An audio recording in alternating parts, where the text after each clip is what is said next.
Hello everyone.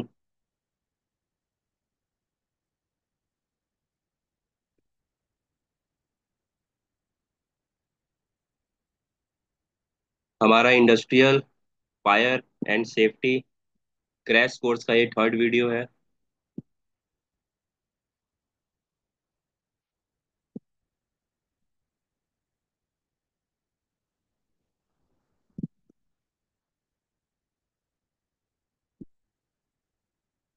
Previous दो videos upload हो चुके हैं, जाके उसको आप लोग चेकआउट कर लीजिएगा। एक रिकैप दे देता हूँ मैं छोटा सा। पिछले दो वीडियोस में हमने जो भी डिस्कशन किया है टॉपिक्स पर, हमने देखा था प्रीवियस वीडियोस में कि वर्क प्लेस पे हेल्थ एंड सेफ्टी क्यों मेंटेन किया जाता है, क्या रीज़न है उसके कि हेल्थ एंड सेफ्टी को मैनेज किया जाता है वर्क प्लेस पर। उसके आगे हम लोगों ने कुछ बेसिक टर्म्स को देखा था कि सेफ्टी क्या होता है, हैजार्ड क्या होता है, हेल्थ क्या होता है ना, वेलफेयर फैसिलिटीज क्या क्या होती हैं, हैजार्ड्स के कितने कैटेगरीज हैं, कितने टाइप्स होते हैं। तो आज हम लोग इसी टॉपिक के आगे कंटिन्यू करेंगे रिस्क से कि व्हाट इज रिस्क। रिस्क क्या होता है, अभी हम लोगों ने डिस्कशन किया था हैजार्ड क्या होता है। अब आज के वीडियो में देखेंगे हम कि रिस्क क्या है, जोखिम। पहले तो रिस्क का हिंदी क्या होता है, तो जोखिम।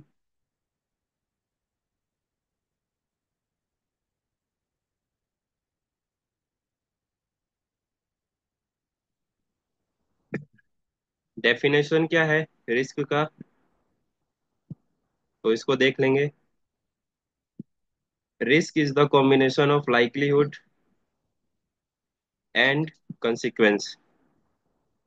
जोखिम क्या है, कॉम्बिनेशन है, जोड़ है लाइकलीहुड का एंड कंसिक्वेंस का। लाइकलीहुड यानी संभावना, कंसिक्वेंस परिणाम।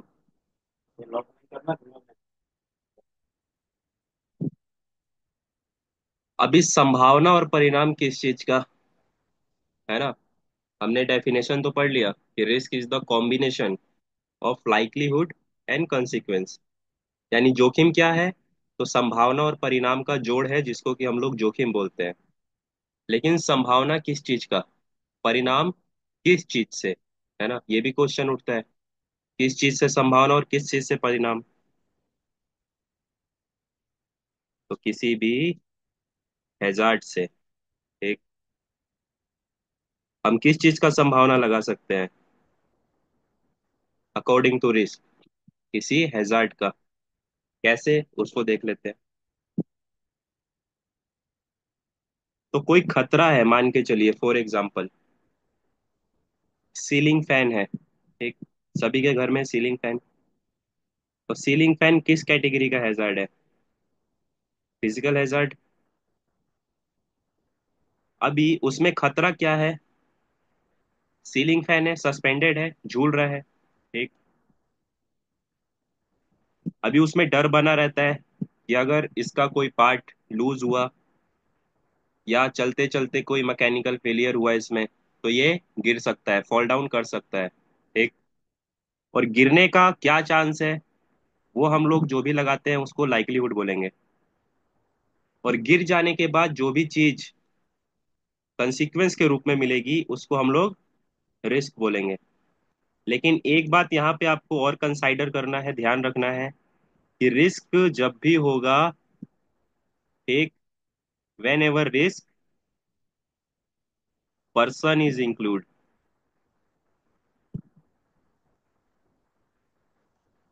ठीक, रिस्क में पर्सन इंक्लूड होगा, याद रखिएगा, यानी कोई भी व्यक्ति रिस्क में इंक्लूडेड रहेगा। ठीक,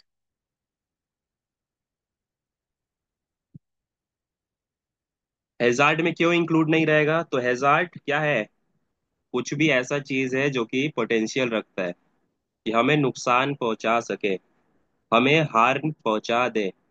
ठीक, लेकिन रिस्क क्या है, रिस्क में आपको परिणाम मिलता है, रिजल्ट मिलता है। और रिस्क में हमेशा पर्सन इन्वॉल्व रहेगा, ये भी याद रखिएगा। क्लियर? एग्जाम्पल एक और दे देता हूँ। आप सभी ने माउंटेन ड्यू का एड देखा होगा टीवी पर, सबने देखा होगा, है ना? ऋतिक रोशन आता है बाइक चलाते हुए, और उसके सामने एक खाई आ जाती है, और खाई के दूसरे तरफ रोड होता है। ठीक। अब ये जो खाई है, ये खाई क्या है? हैजार्ड है। ट्रेंच क्या है ये? हैजार्ड। अब जब तक यहाँ पे कोई पर्सन नहीं है तब तक ये सिर्फ हैजार्ड है। ठीक। लेकिन जब कोई यहाँ पर्सन इन्वॉल्व हो जाएगा, आ जाएगा, तब उसको चांस रहेगा कि वो इसमें गिर सकता है या नहीं गिर सकता, या इसको सक्सेसफुली पार कर जाए। ठीक। तो ऋतिक रोशन क्या करता है? माउंटेन ड्यू पीता है और छलांग लगा देता है और दूसरे तरफ पहुंच जाता है। तो उसको भी रिजल्ट मिला, परिणाम मिला। कैसा परिणाम? उसको चोट नहीं लगा, वो क्रॉस कर गया सक्सेसफुली गड्ढे को, पहाड़ को। ठीक। लेकिन अगर वही गिर जाता गड्ढे में पार करते हुए, तो कोई ना कोई रिजल्ट और मिलता। कैसा रिजल्ट मिलता? किसी ना किसी इंजरी के रूप में, या डेथ भी हो सकता था। ठीक। तो रिस्क में हमेशा पर्सन इन्वॉल्व रहेगा, ये बात याद रखेंगे। और संभावना होता है कि चोट कम लग सकता है, ज्यादा लग सकता है, नहीं भी लग सकता है। और रिजल्ट भी आपको मिल सकता है, नहीं मिल सकता है। ठीक। तो risk is the combination of likelihood and consequence, संभावना और परिणाम के जोड़ को ही जोखिम बोलेंगे। लेकिन इसमें रिजल्ट किसी ना किसी रूप में आपको मिलेगा ही। ठीक। For example, cement, there is a risk that it may cause harm, but the level of risk depend on the circumstances. ठीक। सीमेंट क्या है? तो वो भी एक हैजार्ड है। ठीक। लेकिन उसका रिजल्ट डिपेंड करता है कि उसकी टॉक्सिसिटी कितनी है। ठीक। उस वस्तु पर, उसके सरकमटेंसेस पे डिपेंड करता है कि वो आपको कितना लेवल का हार्म पहुंचा रहा है, नुकसान पहुंचा रहा है। ठीक। अभी सीमेंट आप डायरेक्ट हाथों से छुएंगे और काम करेंगे, तो हाथों में इरिटेशन पैदा हो जाता है, खुजली पैदा हो जाता है। ठीक। लेकिन उसमें ऐसा तो नहीं कि छूते ही उससे किसी तरीके का बेड पे चले जाए, और सॉरी, हॉस्पिटलाइज्ड हो जाए कोई व्यक्ति, या कुछ दिनों के लिए बेड रेस्ट पे चला जाए। ऐसा तो नहीं होता है। तो वही है कि level of risk depend on circumstances, कि उसकी प्रॉपर्टीज कैसी है, यानी उसकी टॉक्सिसिटी कितनी है, वो कितना जहरीला है, कितना टॉक्सिक है, ये चीज भी डिपेंड करता है। अब रिस्क बहुत सारी चीजों से हो सकता है। फायर से भी रिस्क है ना? इलेक्ट्रिक वायर से रिस्क है। गाड़ी चलाते हुए भी रिस्क है, तेज गति में गाड़ी चला रहे हैं तो रिस्क है ना? खतरा हो भी सकता है, नहीं भी हो सकता है। ठीक। तो रिस्क डिपेंड करेगा टॉक्सिसिटी पर, और परिस्थिति पर भी, कंडीशन पर भी। ठीक। कि लेवल ऑफ रिस्क क्या होगा, परिणाम कितना बड़ा होगा, परिणाम कितना छोटा होगा। ठीक। अभी how many type of risk, अगला क्वेश्चन। तो there are two type of risk, first is probability, second in severity. अभी प्रोबेबिलिटी का मतलब भी होता है संभावना। ठीक। सेवेरिटी का मतलब भी है परिणाम।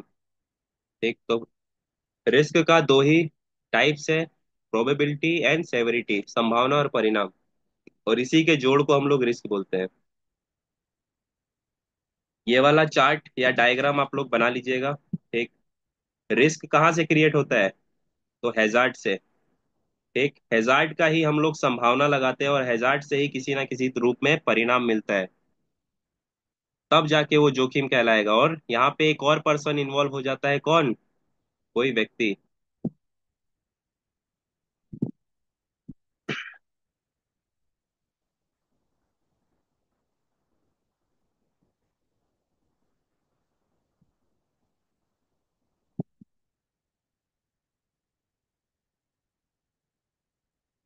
नेक्स्ट हम लोग देख लेते हैं इंसिडेंट के बारे में।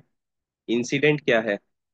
Any event that may result in injury, loss or damage or may not be। एक इंसिडेंट क्या है? तो एक ऐसा इवेंट है जो कि रिजल्ट के रूप में इंजरी, लॉस या प्रॉपर्टी डैमेज दे भी सकता है और नहीं भी। एक 50-50 चांस रहेगा इसमें कि परिणाम मिले या परिणाम न भी मिले। एक एक्सीडेंट क्या है? Any unplanned event that result in injury or ill health to people, or loss of property, or the loss of environment, or a loss of business opportunity। एक एक्सीडेंट एक अनचाहा घटना है, अनप्लान्ड इवेंट है, जो कि किसी इंजरी के रूप में, बीमारी के रूप में, प्रॉपर्टी लॉस के रूप में, एनवायरमेंट लॉस के रूप में या बिजनेस अपॉर्चुनिटी लॉस के रूप में रिजल्ट देता है। ठीक, इसमें 100% रिजल्ट मिलता है किसी ना किसी इंजरी के रूप में, चोट के रूप में, या कोई प्रॉपर्टी नुकसान हो जाएगा इसमें। ठीक, या बिजनेस अपॉर्चुनिटी हो सकते हैं आप, डिसेबल हो सकता है कोई भी व्यक्ति। तो इसमें किसी ना किसी रूप से आपको छोटा या बड़ा परिणाम मिलेगा ही मिलेगा, कंफर्म है।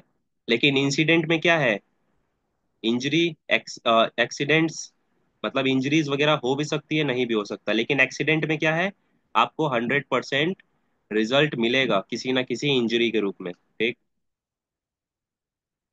रिजल्ट इसमें, परिणाम इसमें हमेशा मिलेगा। इसको हम लोग एक्सीडेंट बोलेंगे। और नियर मिस यानी बाल बाल बचना।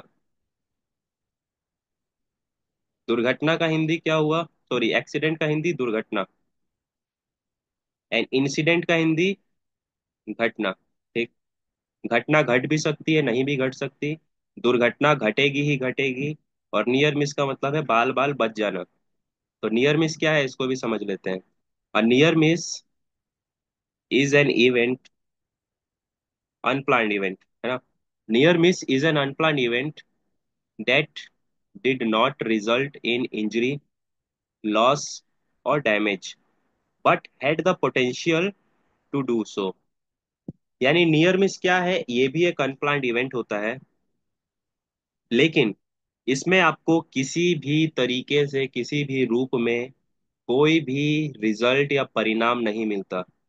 यानी कोई इंजरी इसमें नहीं होता है। ठीक, किसी तरीके का लॉस ऑफ लाइफ नहीं होगा, कोई भी प्रॉपर्टी डैमेज नहीं होगी, कोई भी एनवायरमेंट डैमेज नहीं होगा। लेकिन पोटेंशियल होगा कि वो आपको नुकसान पहुंचा दे। वो आपको इंजरी के रूप में रिजल्ट दे दे, लॉस ऑफ लाइफ के रूप में रिजल्ट दे दे, लॉस ऑफ प्रॉपर्टी के रूप में भी रिजल्ट दे दे। ठीक, for example, a stone fall from height and close to your body but there is no accident और डैमेज टू द प्रॉपर्टी। ठीक, यानी कोई व्यक्ति है, कहीं पर खड़ा है और उसके जस्ट बगल में, आगे या पीछे, नियर बाय, एक स्टोन ऊंचाई से गिरा। ठीक, फॉल फ्रॉम हाइट। अभी वो जो स्टोन गिरा उसके जस्ट बॉडी के आजू बाजू गिरा। ठीक, लेकिन उसको किसी तरीके का नुकसान नहीं हुआ, वो बच गया।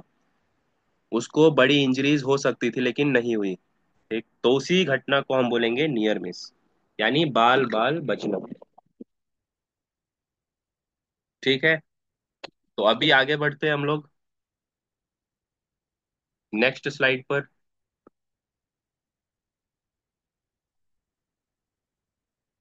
नेक्स्ट है हमारा ऑक्यूपेशनल एक्सीडेंट। तो सबसे पहले ये जो वर्ड है ऑक्यूपेशनल, इसको समझ लेते हैं हम लोग, ये क्या होता है। ऑक्यूपेशनल का मतलब है काम करते हुए, या काम या सर्विस करते हुए। ठीक, सर्विस करते हुए कोई दुर्घटना हो जाना, काम करते हुए कोई दुर्घटना हो जाना, उसको हम लोग ऑक्यूपेशनल एक्सीडेंट बोलेंगे। तो इसका डेफिनेशन क्या है, देख लेते हैं। An undesired event giving rise to death, ill health, injury, damage और अदर लॉसेस ड्यूरिंग वर्क। ठीक।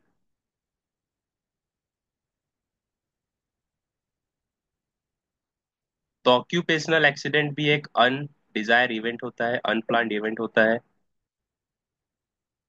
जो कि रिजल्ट के रूप में किसी व्यक्ति का डेथ हो सकता है, बीमारी हो सकती है, इल हेल्थ, या कोई छोटी बड़ी चोट लग सकती है, या किसी तरीके का प्रॉपर्टी डैमेज या इन्वायरमेंट डैमेज हो सकता है। कब? काम करने के दौरान, ड्यूरिंग वर्क। ठीक। उसको हम लोग ऑक्यूपेशनल एक्सीडेंट बोलेंगे, इमेज में भी आप लोग देख सकते हैं। नेक्स्ट है हमारा डेंजरस ऑक्यूरेंस। ठीक। खतरनाक घटना। A dangerous occurrence is a potential to cause an injury, disease to a person at work। ठीक। डेंजरस ऑक्यूरेंस ये भी एक अनप्लान्ड इवेंट ही होगा, जिसमें पोटेंशियल होगा, क्षमता रखेगा कि किसी ना किसी तरीके का इंजरी हो जाए, कोई बीमारी हो जाए, या किसी पर्सन का डेथ हो जाए एट वर्क, काम करने के दौरान। उसको डेंजरस ऑक्यूरेंस भी बोला जाएगा। नेक्स्ट जो टर्म आता है वो है हमारा कम्यूटिंग एक्सीडेंट। कम्यूटिंग एक्सीडेंट जानबूझकर किया जाता है।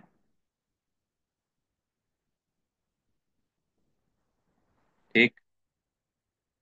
जानबूझकर किया जाएगा। देख लेते हैं क्या है। A commuting accident is an accident occurring on the direct way between places of work or in habitual routes। ठीक। यानी कम्यूटिंग एक्सीडेंट कहाँ पर होगा? हैबिचुअल रूट्स के ऊपर, यानी डेली का आम रास्ता, आने जाने का रास्ता, वे। ठीक। जिसको सभी लोग डेली फॉलो करते हैं, वहां पर किसी की गलती के द्वारा, जानबूझकर की गई गलती के द्वारा कोई दुर्घटना हो तो उसको कम्यूटिंग एक्सीडेंट बोला जाएगा। जैसे इमेज में दिखाया गया है, दो कारों का आपस में टकरा जाना। अब ये दो कारों में आपस में टकराव हुआ, तो जाहिर सी बात है इनमें से किसी एक व्यक्ति का, किसी एक ड्राइवर का गलती होगा जो कि रॉन्ग साइड में जा रहा होगा। ठीक।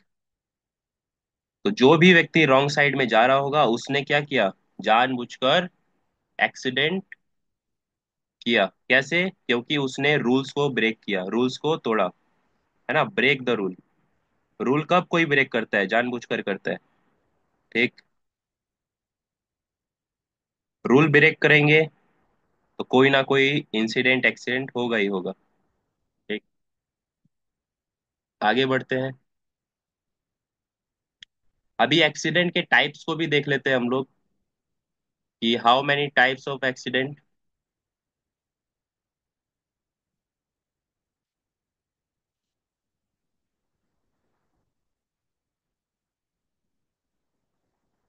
एक्सीडेंट का मैंने क्या हिंदी बताया था आप सभी को? दुर्घटना। ठीक। एक्सीडेंट एक अनडिजायर एंड अनप्लान्ड इवेंट होगा, जो कि रिजल्ट के रूप में personal injury, damage to property और इक्विपमेंट, और लॉस ऑफ आउटपुट का रिजल्ट देगा, है ना। Accident is an undesired and unplanned event which result in personal injury, damage to property or equipment, or loss of output etc। ये दो type का होता है। टाइप ऑफ एक्सीडेंट, तो there are two type of accident. First is fatal accident and second is non fatal accident. यानी घातक दुर्घटना और गैर घातक दुर्घटना। ठीक।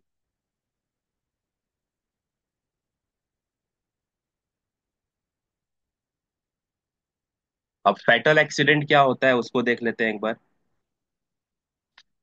अ fatal accident is an accident that result in the death of one or more individuals।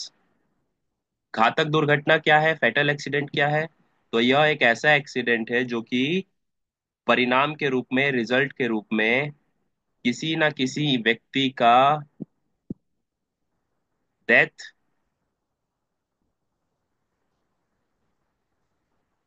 के रूप में रिजल्ट देगा। ठीक। यानी इसमें किसी ना किसी पर्सन का जान जाएगा ही जाएगा।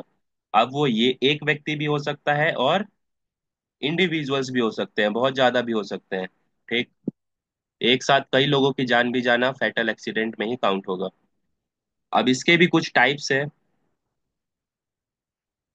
सो there are two types of fatal accident. First is major. तो मेजर फैटल एक्सीडेंट क्या है देख लेते हैं। Where there is loss of life, that is called major fatal accident. ठीक। जहां पर किसी व्यक्ति का जान जाए। ठीक। डेथ हो, किसी व्यक्ति का लॉस हो लाइफ का, तो उसको हम लोग मेजर फैटल एक्सीडेंट बोलेंगे। डिजास्टर फैटल एक्सीडेंट किसको बोलेंगे? Where there is loss of life and property also. यानी जहां पर जान के साथ साथ माल का भी नुकसान हो, प्रॉपर्टी का भी नुकसान हो, तो उसको हम लोग बोलेंगे डिजास्टर फैटल एक्सीडेंट। ठीक। याद रखिएगा मैं कैसे बोल रहा हूँ। Major fatal accident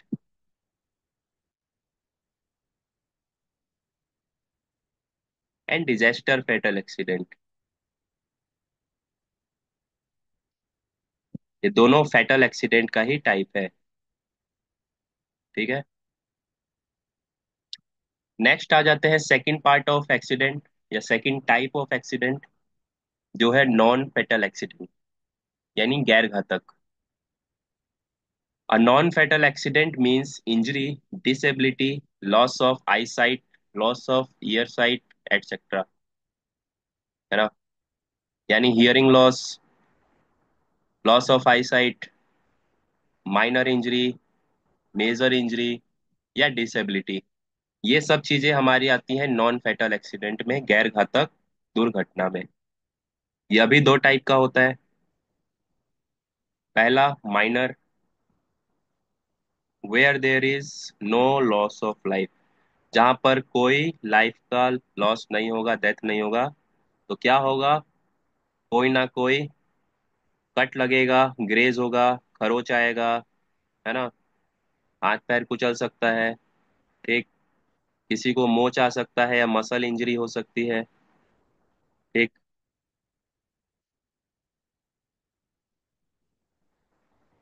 muscle injury यानी हाथ पैर में खिंचाव आ जाना, नसें चढ़ जाना, होता है ना, स्वेलिंग्स वगैरह।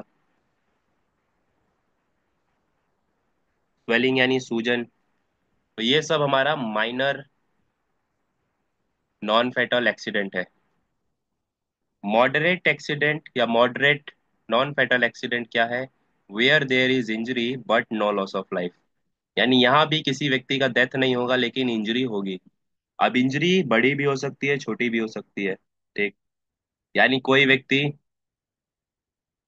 लंबे समय तक बेड रेस्ट पे जा सकता है, उसको डिसेबिलिटी भी हो सकती है। ठीक। सुनने की क्षमता खो सकता है, देखने की क्षमता खो सकता है, स्किन बर्न हो सकता है। ये सारे इश्यूज आते हैं मॉडरेट नॉन फेटल एक्सीडेंट में। ठीक। यहाँ पर डेथ नहीं होगा लेकिन कट लगेगा, ग्रेज होगा, मसल इंजरीज होंगी, डिसेबिलिटी होगा, सुनने का क्षमता खो सकता है कोई व्यक्ति, देखने का क्षमता खो सकता है। ये सब हमारा नॉन फेटल एक्सीडेंट टाइप है। आई होप क्लियर हुआ होगा एक्सीडेंट और उसके टाइप्स। और ये जो भी minor, moderate, fatal, non fatal, major, disaster, ये सब वर्ड्स आ रहे हैं, ये आपको कहाँ पे यूज होगा? तो ये आपको यूज होने वाला है वर्क प्लेस पर। जब भी एक्सीडेंट्स होगा तो आपको एक रिपोर्ट तैयार करना होता है, एक्सीडेंट रिपोर्ट। ठीक। तो वहां पर आपको ये चीज ध्यान रखनी होती है कि किस तरीके का एक्सीडेंट था, एक्सीडेंट का टाइप क्या था, है ना? ये सारी चीजें। अब आगे बढ़ते हैं नेक्स्ट स्लाइड पर।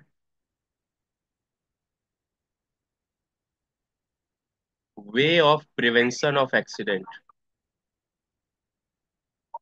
यानी क्या रास्ते हैं, क्या उपाय हैं जिससे कि एक्सीडेंट को रोका जा सके, प्रिवेंट किया जा सके। ठीक। तो इसके चार उपाय लिखे गए हैं, जिसमें से पहला है provide safe place of work.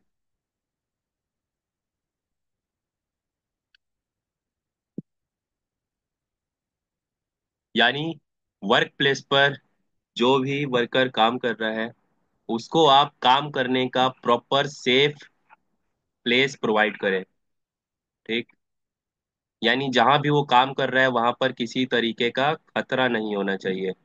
आग लगने का खतरा भी नहीं होना चाहिए, फॉलिंग ऑब्जेक्ट्स का भी खतरा नहीं होना चाहिए, कोई फिजिकल हैजार्ड नहीं होना चाहिए, स्लिप ट्रिप फॉल का, है ना। तो सेफ वर्क प्लेस प्रोवाइड कीजिए। अगला पॉइंट है provide safe machineries and equipments. यानी जब भी कोई वर्कर काम करेगा कुछ भी, तो किसी ना किसी टूल का, इक्विपमेंट का या मशीन का इस्तेमाल करेगा। करेगा। सो उसको वो मशीन कैसा देना है, वर्किंग कंडीशन वाला। ठीक। वर्किंग कंडीशन में होना चाहिए मशीन। ये नहीं कि खराब मशीन दे दे और उसको ऑपरेट करते करते उसका कोई इंजरी हो जाए। ठीक। तो जब भी किसी तरीके का आप मशीन या इक्विपमेंट वर्कर को देंगे, तो उससे पहले आप क्या कर लेंगे, मशीन का इंस्पेक्शन कर लेंगे, जांच कर लेंगे कि उसका वर्किंग कंडीशन कैसा है। ठीक है। नेक्स्ट पॉइंट है provide safe method of work. यानी काम करने का जो तरीका है वो भी आपको बताना है वर्कर्स को, कि आप सेफली कैसे काम करवा सकते हैं। ठीक। यानी ऐसे क्या उपाय हैं जिससे कि वर्कर काम करते हुए अपने आप को सेफ रख सके। तो उसको आप क्या करेंगे, प्रॉपर पीपीईज प्रोवाइड करेंगे, है ना। पर्सनल प्रोटेक्टिव इक्विपमेंट्स देंगे, प्लस उसको काम करने का भी ट्रेनिंग देंगे। उसको बताएंगे कि काम कैसे किया जाता है, work training, training of work. ठीक। नेक्स्ट है provide proper instruction, training and supervision. ठीक। अब वर्कर जब भी कोई काम करेगा, आप उसको आदेश भी देंगे कि काम को कैसे करना है, इंस्ट्रक्शन देंगे, उसका देख रेख करेंगे, यानी सुपरविजन, और उसको ट्रेनिंग देंगे। ठीक है। अब ट्रेनिंग आप सेफ्टी का भी दे सकते हैं, वर्क का भी दे सकते हैं, जिससे कि वो अपने आप को सेफ रख सके किसी भी दुर्घटना होने से, किसी भी एक्सीडेंट के होने से, या उसके कांटेक्ट में आने से। क्लियर। तो ये चार रास्ते थे, चार उपाय थे जिससे कि किसी एक्सीडेंट को रोका जा सकता है। ठीक है, कम किया जा सकता है। ठीक। यहाँ पे मैं जो ये वर्ड बोल रहा हूँ, रोका जा सकता है या कम किया जा सकता है। ठीक, इस पे ध्यान दीजिएगा।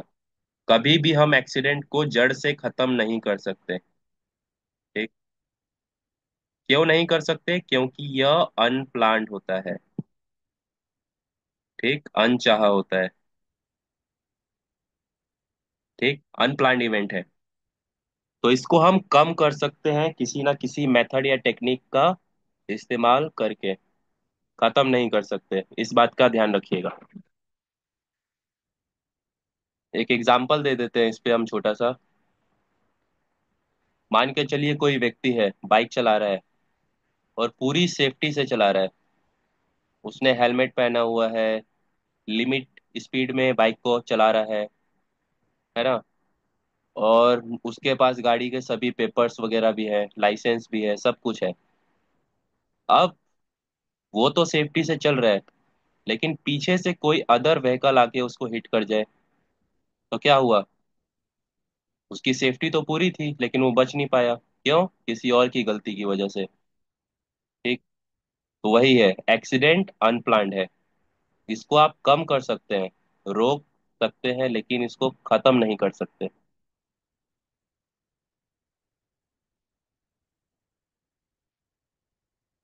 तो आज इस वीडियो में इतना ही रखते हैं हम लोग। नेक्स्ट वीडियो में हम लोग देखेंगे कॉजेस ऑफ एक्सीडेंट को, कि एक्सीडेंट होने के कारण क्या है, अगर हम लोग वर्कर को सेफ वर्क प्लेस प्रोवाइड कर दे रहे हैं, है ना, काम करने का सही मशीन औजार सब प्रोवाइड कर दे रहे हैं, काम करने का मेथड भी बता दे रहे हैं, ट्रेनिंग भी दे दे रहे हैं, उनको सुपरविजन भी कर रहे हैं, लेकिन फिर भी एक्सीडेंट हो जाता है, तो उसके क्या कारण है, उसके क्या कॉजेज हैं, इसको हम लोग नेक्स्ट वीडियो में, है ना, पार्ट 4 में देखेंगे। ठीक। बाकी आई होप इंफॉर्मेटिव वीडियो लगा होगा आपको, ये कुछ इन्फॉर्मेशन मिला होगा। और इसी तरीके से हम लोग 30 पार्ट्स में क्रैश कोर्स को लेके आए हैं, जिसमें आपका थ्योरी रहेगा, प्रैक्टिकल रहेगा, और डॉक्यूमेंटेशन रहेगा। ठीक। थ्योरी और डॉक्यूमेंट ये तो मैं आपको ऑनलाइन प्रोवाइड कर दूंगा। ठीक। ये दोनों चीजें आपको ऑनलाइन मिल जाएंगी, बट प्रैक्टिकल आपका ऑफलाइन ही होगा। ऑफलाइन में आपका जो भी नियर ब्रांच है ना, वहां पे आपका प्रैक्टिकल हो जाएगा। अब प्रैक्टिकल आपका फायर का होगा, पीपीई का होगा। ठीक। तो ये दो प्रैक्टिकल आपको थियोरिटिकल क्लास के बाद करवा दिया जाएगा नियर बाय ऑफलाइन ब्रांच पर। ठीक है। और ये स्पेशल क्रैश कोर्स के लिए है, यानी जो भी व्यक्ति 3 महीने में कोर्स करना चाहते हैं 90 डेज में, उनके लिए वीडियो या ये सीरीज हम लोगों ने शुरू किया है। तो मिलते हैं नेक्स्ट वीडियो में, नेक्स्ट पार्ट में। तब तक के लिए गुड बाय सभी को।